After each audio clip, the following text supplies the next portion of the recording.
Hola, ¿qué tal?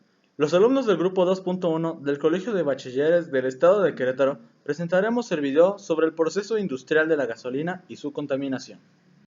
Proceso de extracción del petróleo. Una vez elegida el área con mayor posibilidad, se realiza la perforación en el yacimiento, hasta llegar al mismo. A veces se llega a considerar profundidades como 6.000 metros. Se comienza por construir altas torres metálicas de sección cuadrada, con refuerzos transversales de 40 metros a 50 metros de altura, para facilitar el manejo de los pesados equipos de perforación.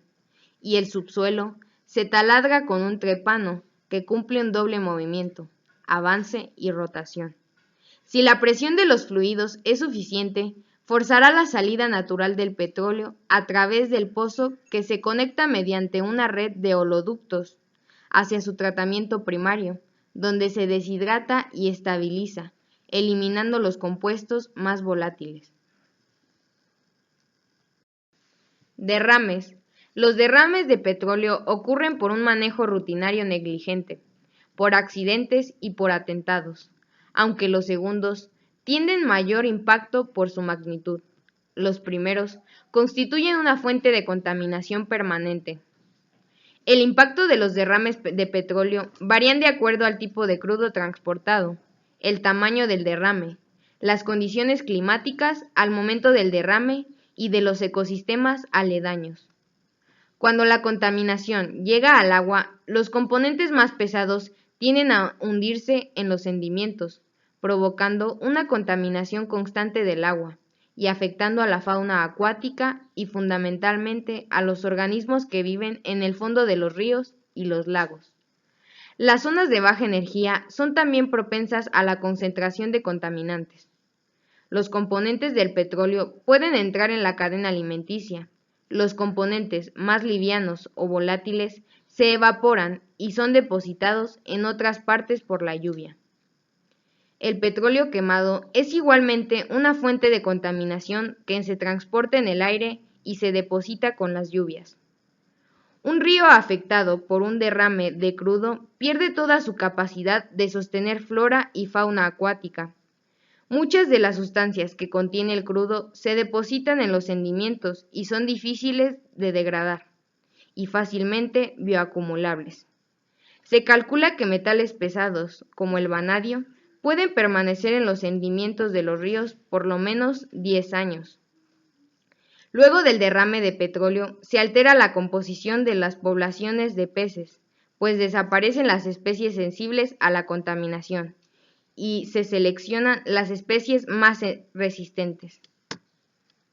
La contaminación en el suelo por petróleo y sus compuestos asociados hace que los compuestos solventes se filtren y los sólidos y las grasas permanezcan en la superficie o sean llevadas hacia tierras más abajo.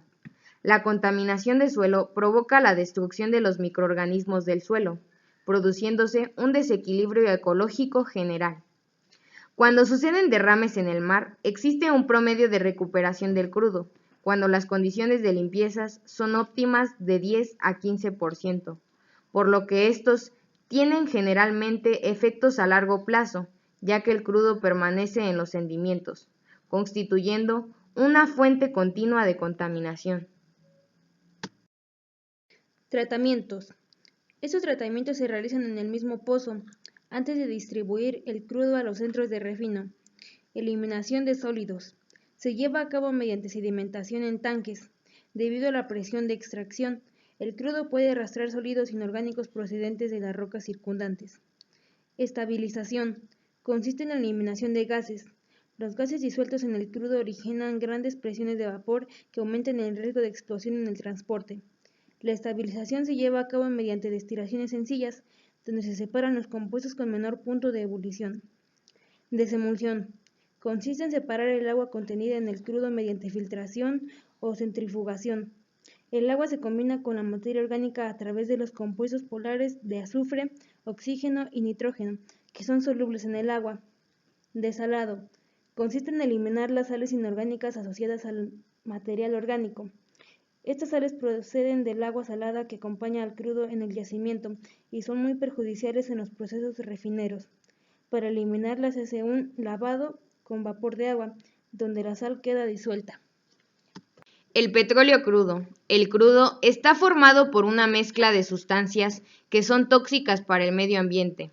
El petróleo contiene, además de los hidrocarburos, otros compuestos asociados como son azufre, metales pesados como el vanadio, sales inorgánicas y otras sustancias tóxicas, algunas de ellas radioactivas.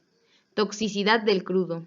Se acumula en hábitats acuáticas de baja energía como lagunas y pantanos, produciendo trastornos en la integridad del ecosistema. Encendimientos puede incorporarse y recontaminar la columna de agua, así como producir efectos a largo plazo en las comunidades bentónicas. Permanece inalterado y tóxico por debajo de la capa superficial aeróbica, ya que allí el proceso de degradación es muy lento. El petróleo ingresa desde su inicio en las cadenas alimenticias, a través del zoo y fitoplancton. Los organismos más vulnerables son fitoplancton. El petróleo interrumpe la fotosíntesis porque reduce penetración de luz, inhibe o retrasa la división celular. Componentes de zooplancton: huevos y juveniles acuáticos, letal a 100 partes por billón. Animales que se alimentan por filtración. Animales que absorben el alimento por quimiorrecepción. Animales que viven en túneles acuáticos pueden ahogarse por la presencia del petróleo. Tortugas acuáticas y otros reptiles. Peces bentónicos producen lavas deformadoras. Aves acuáticas y mortalidad de huevos de aves a concentración de 20 partes por billón. El transporte por tubería o transporte por ductos es un modo de transporte dirigido en general a través de las tuberías, que constituyen una red o un sistema de transporte, y como cualquier tipo de tubería, está en riesgo de romperse y de dejar residuos peligrosos, así que es de lo más inestable que puede haber. En el mundo del petróleo, los oleoductos y los buques tanqueros son los medios por excelencia para el transporte de crudo. El transporte de crudo entre los yacimientos y las refinerías está a cargo de una flota de unos 4.000 grandes buques y de una red de oleoductos de decenas de millares de kilómetros. Un día cualquiera, unos 5 millones de toneladas de petróleo están en movimiento a lo largo de esta red. El principal problema del transporte de crudo estriba en su peligrosidad. Se han producido accidentes en oleoductos que han dejado decenas de víctimas. Los vertidos en tierra o en mar son otro grave problema. En los últimos 30 años, las costas de Galicia han sufrido 3 vertidos catastróficos. En México se transporta por oleoductos exclusivamente gasolina y diésel aún no terminados, que están en etapa no aptos todavía para su uso en vehículos y plantas industriales. Cabe destacar que ahora una mezcla final de sus productos se llevará a cabo directamente en las terminales de almacenamiento de gasolina en el país, previa a su entrega a vehículos automotrices e industrias. Los gases contaminantes son monóxido de carbono, hidrocarburos no quemados, óxidos de nitrógeno, óxidos de azufre y dióxido de carbono. Al producirse la combustión en un automóvil, hay algo más que dióxido de carbono y agua. Los agentes contaminantes más importantes en la combustión de un vehículo son: monóxido de carbono. Se forma porque la combustión es incompleta. No hay suficiente oxígeno disponible para poder reaccionar contra todo el carbono disponible. Óxido de nitrógeno. Debido a la presión y a la temperatura dentro del cilindro, el oxígeno y el nitrógeno en el aire se combinan de varias maneras. Hidrocarbonos no quemados. No todos los hidrocarbonos participan en la reacción porque no hay suficiente tiempo disponible durante la fase de combustión. Algo preocupante si se tiene en cuenta que el transporte rodado es el responsable de casi 40% de las emisiones de dióxido de carbono en el país. Los nuevos vehículos emiten en una media de 122.4 gramos de dióxido de carbono por kilómetro recorrido. Si el video fue de tu agrado, compártelo en tus redes sociales. Si te gustó, dale manita arriba. Y deja tu opinión en la caja de comentarios. Esto ha sido todo. Adiós.